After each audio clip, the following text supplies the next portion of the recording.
Hello, it's previous me. This is for YouTube only, not for Instagram. No, I'm putting it on Instagram because I can't be asked to use another platform. But this will be at the start of the YouTube video. I've just unloaded my van. I've cleaned all my wellies, put all the clothes in. All my tools are in here to dry out so I can clean all of them because obviously I've left something I haven't finished. But yeah, this video that you're going to see on YouTube now, if you're on Instagram, you're wondering why this bit's at the end. This is me working at a solar farm for a week. It involves mud, some solar stuff, but mostly it's full of content regarding how to work with large steel wire armoured cables and bits and bobs like that. But like all my videos, it doesn't make any sense. It's got no real ending. It's just screen recorder for Instagram. So enjoy. Unless you're watching this now and you've seen it all, in which case you won't enjoy it, will you? Because this is just a bit I'm adding on the end so I can put it on YouTube later. So you probably just fucking waste your time unless you look at my muddy tools. They're there. Thought I'd get to renewables, but I'm going to fucking around people's roofs could go fully fledged solar farm, motherfucker.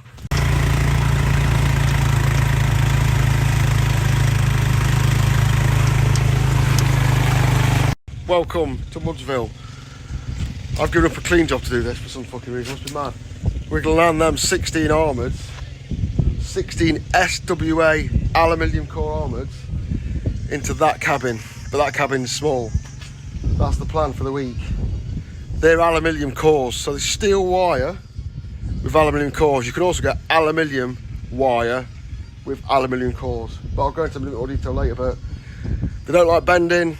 Aluminium has loads of its own problems, so if you just do enough SWA, aluminium can't be used with copper. I'm going to go into that for some actual electrical content. I should have zoomed in there. Actual electrical content. Conditions are howling, but I've never seen a rusty man, and the skin's waterproof. So those cables need to land in here, and this is where the inverters were. These are inverters and filters. The inverters will come with the filters next to it. All redundant technology. What's up and down, I'm going to strip them out a bit like this, although a bit more. I'm going to put the live cables that come from the inverters that are now in the field onto the bus bars. So this just becomes a cable way. And we've got the 185 aluminium cores to bring in here and fuck around with. Check me out doing some actual electrical content. All this has to come out. All has to be saved because this one feeds the other one. So any of this stuff that goes faulty is now spares for the other ones, and they've got to gain all that. Yeah, check me out. I'm basically renewables now. I'm Mr. Renewables.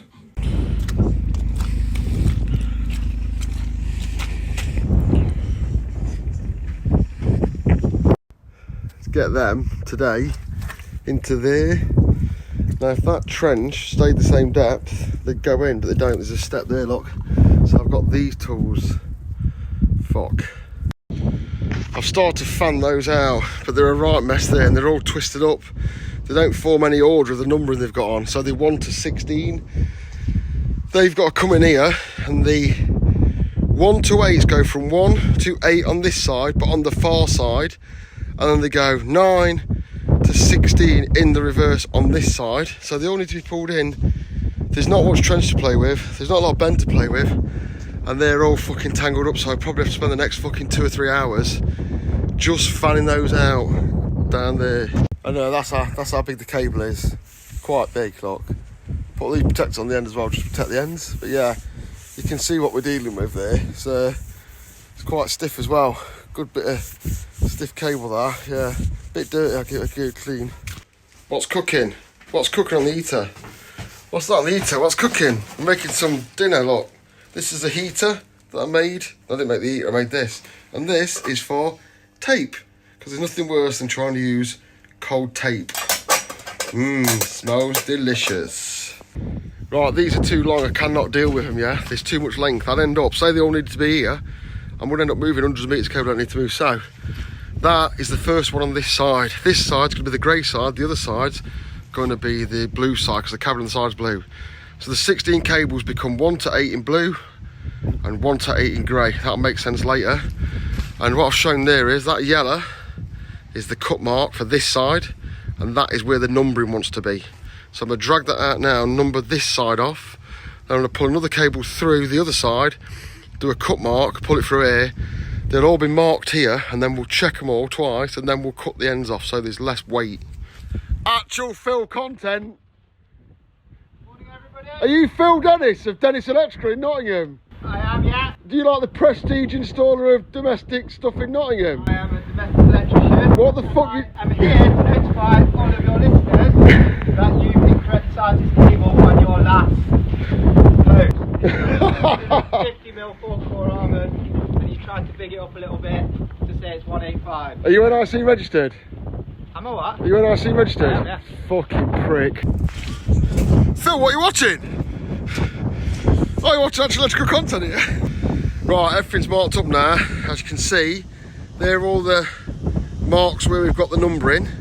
Anything grey is this side because the panels are grey. Anything blue is that side because the cabin is blue.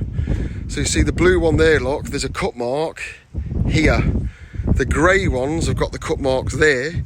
We've laid it all out and checked it. Now we're going to get the other guys working here, Carol, to come and check it again before we start chomping through in case we get it wrong. Because if we get it wrong, we will be from there to there short. So I'm twisting them all now, they're all twisted up.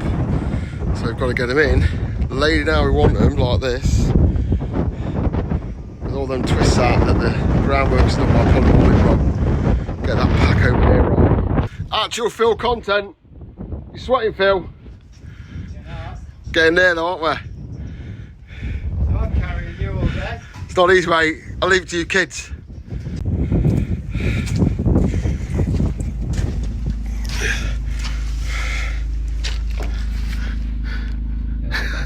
Actual Phil content. Update then. We did all the rough cuts. They're the ends for the rough cuts. There's all the rough cuts. And we fed two in to that shed. One for each side. We've measured a final cut now. And we've got to now take the bit we've cut off and take it off each one of these. We're going to strip the armouring off because that'll let the cable relax, which I'm going to tomorrow probably.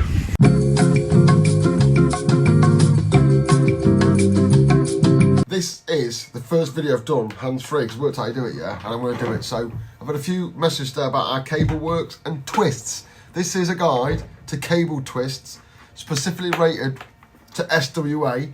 If you don't know about this, you don't know how to work with cable properly, certainly round cables, and you definitely don't know how to work with SWA properly. So I'll go into what twists are in the cable and what twists are when they're on the cable like that. So if I go any further, get something like an iPhone lead or a good bit of cable that's got a twist in, yeah? What you need to know is there's twists inside this cable, otherwise it wouldn't work. So pinch it between your fingers like this and push it together, but leave your fingers loose. And what'll happen is you'll feel it twist in your fingers, and what it'll try and do is, I've done this a couple of times, let me get a fresh bit, yeah? Just push it together and it'll naturally want to make a loop like that. And you'll feel the cable here between your fingers, twisting your fingers. Now, hold it tight and try and pull it apart. That twist will never ever come out of that cable. You'll see it's still there. And if I push it back, look, it forms it back up. Pull it back, that's straight now, but it's still there. I can feel it in my fingers. Push it back and the twist comes back. Let your fingers go loose and pull it tight, and then grab it, the twist has gone. That is a cable twist. You must avoid this. If you're pulling in a massive, huge cable and you get one of these in it, it will only come out at the end. It's terrible. The reason this happens, if you imagine the 4 cores like that in the cable on a SWA armour now we're talking about, because I'm going to relate to this tomorrow, I'm just going to explain it now, it's easier in my hotel room, yeah? Those 4 cables don't go straight like that. They twist in a direction. And they're constantly twisting like that throughout the cable. Then the armourings on the outside twist in the other direction. And the reason for that is, this cable will be twisted. So when I bend it like this, the cable on the inside, the core on the inside gets shorter, and the core on the outside gets longer. If they were straight, like my fingers like that, yeah, I can't bend my fingers that way because this one can't go longer. In fact, let me demonstrate, look. Grab 2 bits of cable like that and on tight, yeah? And if I do that, look, you see how that has gone round the other one? Yeah, it's trying to push itself out. And if I go the other way, the other one wants to push itself out. However, if I twist them round, yeah, they'll bend without making any errors. If it wasn't for the twists in the cable, as soon as you bent it, some cables would get longer, some cables would get shorter, some cores would get shorter, whether it's armourings or the cores inside. The outside would split and the armourings would come out. In the trade, that's called bird nesting. If you bird nest an armoured, because you get a twist and you try and pull it out, it'll bird nest and you fucked it. It's totally shagged. So be aware, the cores twist one way, the armourings twist another. When you're putting the cable in from an end like this, You need to let the end go where it wants to go. If you drag it round a funny way and put a twist in it, that twist will stay there. Now that twist might stay in the middle of the cable like this, and then, I don't know, 150 metres into the pole, you go back and realise you've got a twist. The only way to get this twist out is to drag it back down the cable. So whenever you manipulate the cable at the end, you should always let it where it wants to go naturally before you try and pull it or manipulate it into a different arrangement than it is. I'll show this tomorrow, but it happens on all armoured, whether they're 1.5 mils or whether they're 240 mils, yeah? The problem is on a 1.5 mil, you can usually drag it out, although it can split. But on a 240 mil, you are not going to remove that from the cable without doing it serious damage. And if you pulled it in, I don't know, a couple of 100 metres and you get a twist, your options are to roll it out or pull it all back. And this is particularly prevalent, say you're going up a wall, then going left like that, in that kind of arrangement, or you're going back on yourself. The more bend you put in, the stiffer the cable will get. And that is why the twists are there. And another important thing I want to come to on when you put an SWA cable, which we've been doing all day, is letting the cable relax. You can't just ram a bend in it and then expect to manipulate this dog end, which is the end with the end on. You have to, what they call, let it relax. I found this to be really useful, and it has been particularly useful today. So if you say at the end of the cable, yeah, you've got a dead long straight run down some ladder rack, but at the end you've gone up a bit of ladder rack, across a roof, you're coming back down to the board, yeah, and it's sort of sitting where you want it, but it's not quite right, and you're trying to kick it in and ram it in and that. I see a lot of people at this point start struggling, thinking SWA is quite hard. What you need to do is at these points when it won't go back onto the ladder rack, or this won't go tight enough, or that won't go tight enough, yeah, is what you've got to remember is the cable needs to move. It's shorter here, longer there. So what I do is I go and have a cup of tea or just leave it. That's called letting the cable relax. And if you come back after about an half an hour to an hour or all night, you'll find the cable's gone much floppier. And if you'd left a mark on this cable here, you'll find that has turned round or moved in some direction, because the tension that's been caused here has been shoved up here into this bend, and then the tension caused there has been shoved into this bend, and it's fell off the end, I call it. So yeah, when you're manipulating cable, you need to be aware it's twisted. When you get the bends in cable, if you let it relax, it'll move much easier. Don't go start trying to kick it around or drag bends in that don't want to go in with ratchet straps, because you'll split your cable and you'll bird nest it, yeah? All you got to do is let it relax. Let the natural tension that's been caused by you bending it. Remember, it's a cable that just wants to be wrapped around a drum like that. That's how it likes to live. It don't mind going straight, but it doesn't like doing lots of bends. But if you put lots of bends in it, if you just let it relax for an hour while you have a cup of tea, you'll come back and find everything will move back into place loads easier. I'll try and show this tomorrow. Some people tell me I'm mad when I talk about this kind of stuff. They say you don't need to take cable relax, that's bollocks, so just drag it in, yeah? I find it's much easier. It has never let me down. I've never bird nested the cable where the arming split open. And this is how I was taught to it by one of my old bosses 20 years ago, and it all works. I've had people tell me I'm mad, then actually adopt these methods and it works. If you want to go dragging them in like a nutcase, be my guest, but I assure you all these tips have just been through work.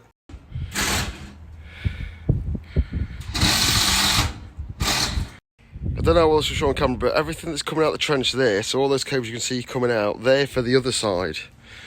And we've successfully pulled two in the other side by pushing them through, bend them on the other side, and then manipulating them from outside under there. Because if I put these in, all these ones here are this side, I'll effectively stop myself being able to crawl under there. But because we've had such good luck getting them in, I think now I'm going to get these in by chomping them down to the right length, then lifting them up here to create a loop, which will shorten this end, and we'll shove it in and go in, and there'll be da-da-da-da-da. You see there's one going through, one going up, one going through, then there'll be one going up. Then we'll put all the up ones in, up, up, up, up, up.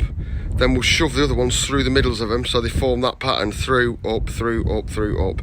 And I reckon by doing that, we can cut down on the amount of graft we've got to do and get muddy and get them in. I've just got to get a cut on these now. That's a rough cut, but we can take about 2 meters off that, I think.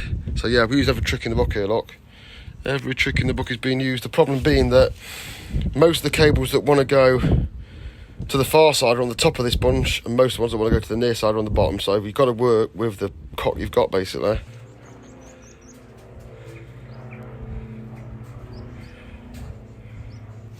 They're in, they fell in, and they're all reasonably flat in the trench. Now I get to do it all again with those ones, but they should be easier.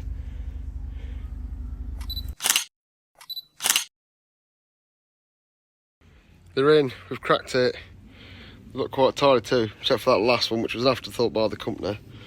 But yeah, that was fucking graft. Just gotta get them Litlins in now, they can feel the trenching. We have landed all the armouds they're in. We're just pre-stripping them. But obviously there's a shitload of work doing here, which I don't think I'll see. But we got the fucking trenches done and the armouds in, but now I've got all this to do, which is a huge amount of work just on its own. There's the twist I was on about yesterday. So you can see the armourings twist one way and continuously twist. They do about 1 rotation per metre. And then in there, look, you can see the cores, just don't get the cores up, but the cores are coming that way, they twist the opposite way. So when you bend the cable, one side gets longer, one side gets shorter, and this doesn't split out. Bird nesting was about last night when this all just pops out of the sheath, so I'll try and simulate it here for you, so you know what I'm on about.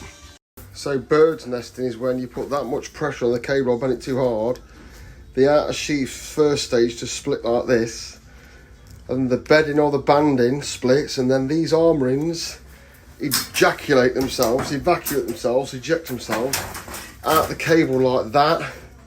Hence you get this bird's nest. That's what it's called, bird's nesting. I'm fucking ditched. Everything below my waist is wet. Except my shoes, because I've got some Inglebert's dress well, is very nice. Let's put my data cables in, yeah. What I would say is if you want to do solar, great. If you want to do solar farms, if you're a bit of a fanny, yeah, don't bother.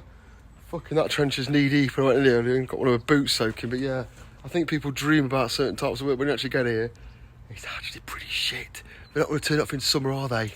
Yeah, and out of the few people on YouTube I've seen doing solar, I've only seen people doing solar, outdoor solar, maybe like a panel array as big as that, on a bit of grass that looks like someone's fucking bowling green. But in reality, they're not going to turn it off in winter. They're not going to turn it off in summer while it's nice and dry, and it just ends up like this, like the fucking sun, mate. It's fucking... It's alright though, you know what I mean? I don't mind, because I've got some good wellies. You can go a bit stress every time. Oh yeah, I forgot to mention as well, if you love your tools, if you're one of them people that one of them people that keep all your tools nice in a rucksack and they don't get very dirty and they're not rusty, this is the wrong job for you. I just had to jet wash all my tools on a pallet before WD-40ing them. I'm to that, I have to do that every night and then put them in a dehumidified heated cabin. So yeah, if you like your tools to be nice and clean, wrong job.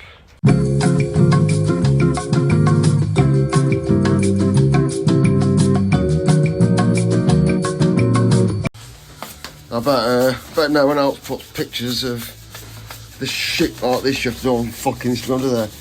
Scrubbing clay off cables and then polishing it with soapy water and a towel, because can't live like this. This fucking looks wank. This will probably take me 2 or 3 hours, but this is actual cleaning content. I'm just getting rid of all the redundant control sections. This will just stay for spares, but all the cables are out. These are CTs. If you don't know what CTs are, I've got a video on YouTube about it, but obviously these are solid, I can't get them out, so what you have to do is you have to short them, otherwise they'll melt. I'll show you that when I finish, but they need shorting out so they can be left there redundant, so they ain't never coming out.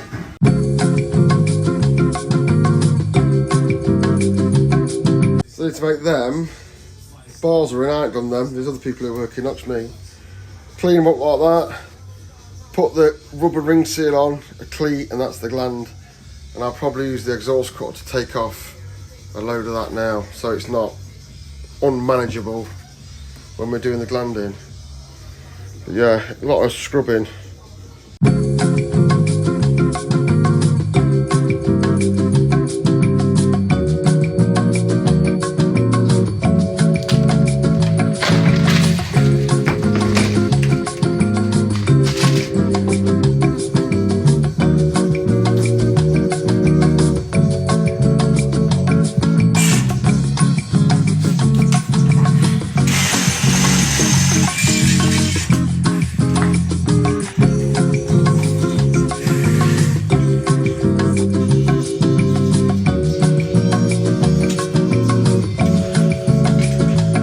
That's the final cut of the armourings, so we're committed now. If that's wrong, I fucked it.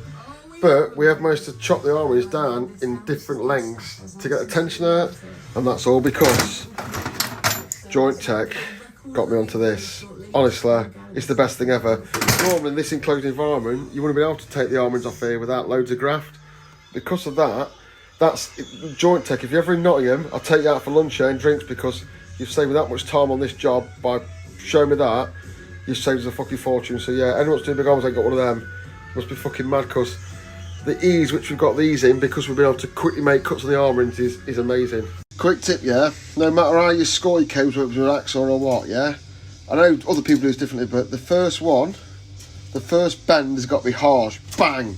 Because that'll weaken them, and then they'll bend open, and they'll sit close like that. If you tease it out like a fanny, you'll bend them out, and it's bollocks. So you've got the first one, you've got to go bang, and then bend it, and they'll always sit dead close, look.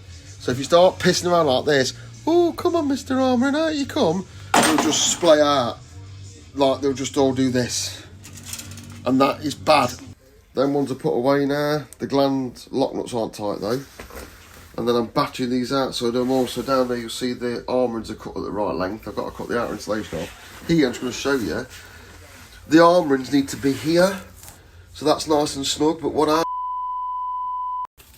Last video went wrong. What I was trying to say is, yeah, when you're finished inside the gland, the arm rings need to be here. See this little ring, this little indentation of the ring? They grab the arm rings here. So the arm rings need to be around here.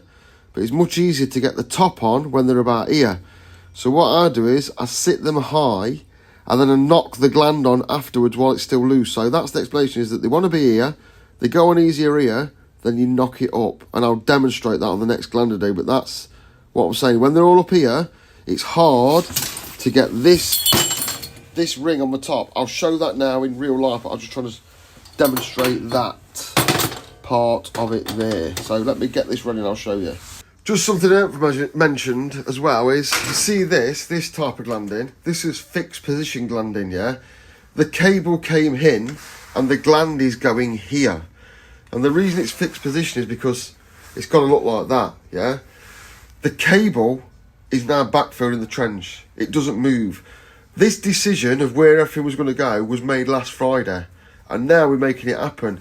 This isn't a job where you can just pull the cable back because it's too short, or push it in because it's too long, or pull it out and feed it in. This cable is not going anywhere.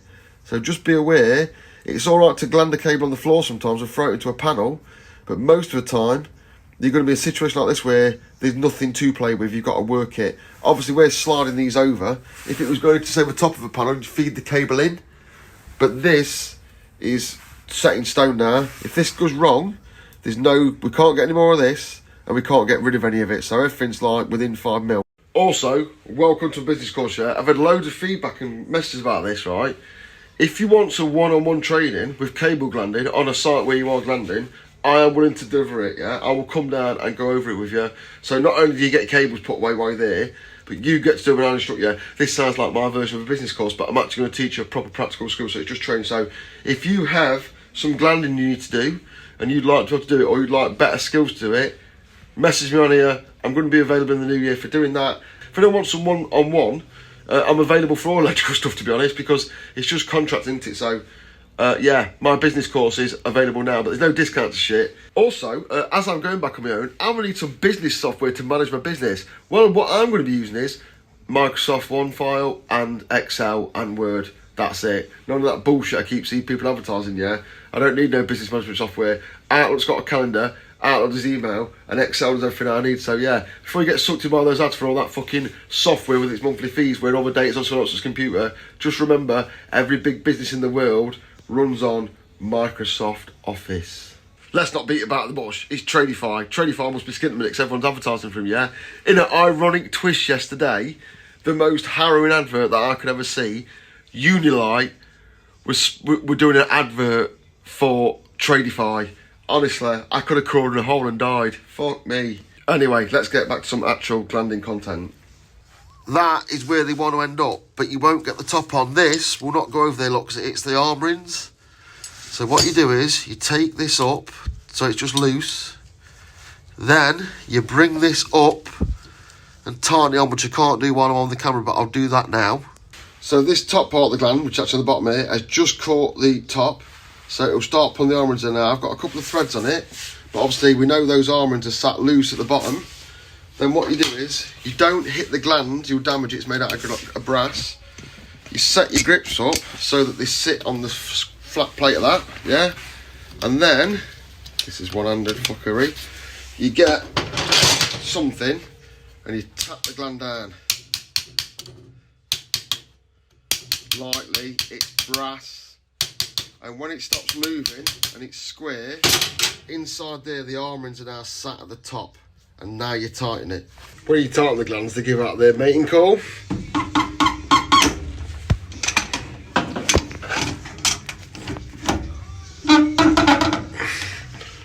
Now the other glands are horny.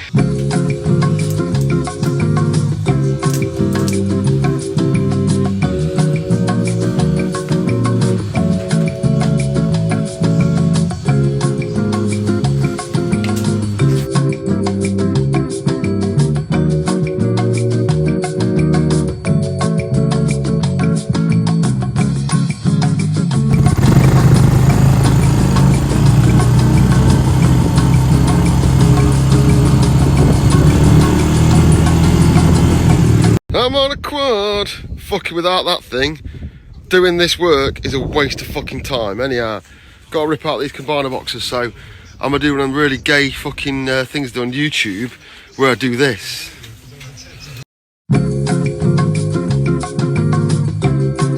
Not to do that again, because you know camera work like that, that's not actual electrical content, yeah?